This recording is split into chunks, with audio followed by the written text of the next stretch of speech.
Mr. President, Excellencies, distinguished delegates, ladies and gentlemen.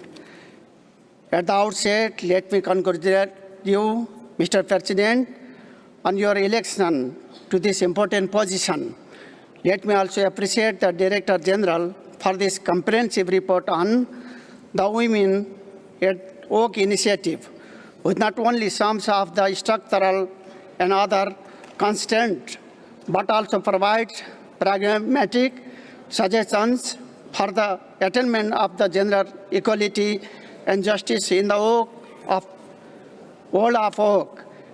Let me share to this august gathering that historic achievements have been made in Nepal over the last 1 year in the socio-economic and political spheres.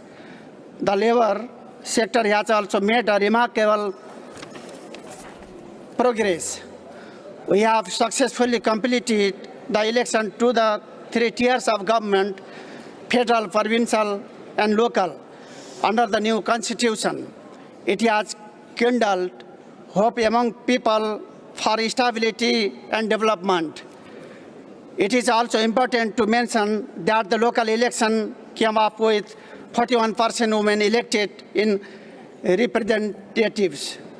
On the labor front, after the constructive engagement of all stakeholders, we enact a new Labor Act 2017 in line with the ILO fundamental principles and right at work.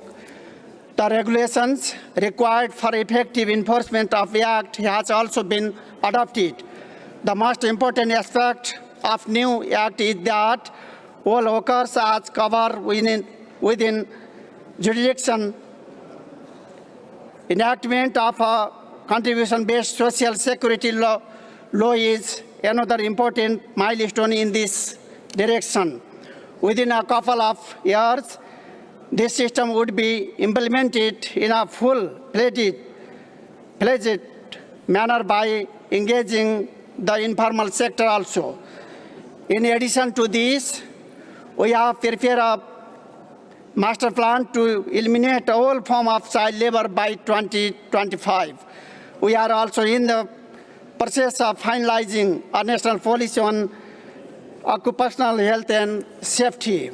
Mr. President, with these labor laws, policies, and initiatives at hand, we are committed to expanding decent and gainful employment opportunities and fair labor practices, enforcing labor audit in line with the spirit of new laws, eliminating child labor, strongly dealing with workplace violence and sexual harassment, and lastly, establishing and operationalizing the quasi-judicial mechanism to deal with labor disputes.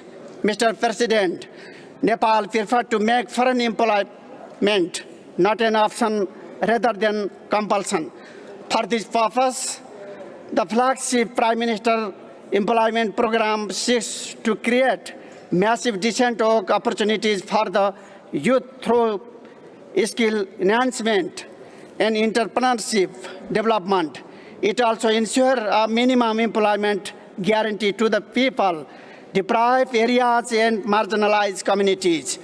Nepal looks forward to finalize and subsequent adoption of the goal compact of safe, orderly, and regular migration.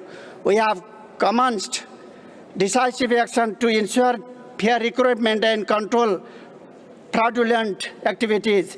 As the current chair of Colombo process, Nepal is effortful in making labor migration safe, predictable, and well managed for the benefit of all.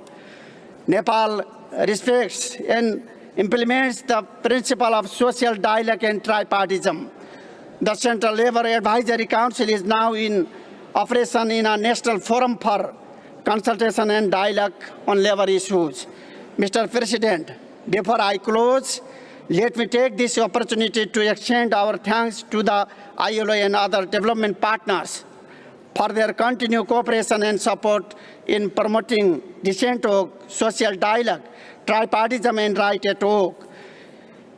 As ILO approaches the centenary celebration, there is an imperative to promote and consolidate decent work opportunity for every individual worker in the world. Nepal would be happy to join this noble initiative. Thank you.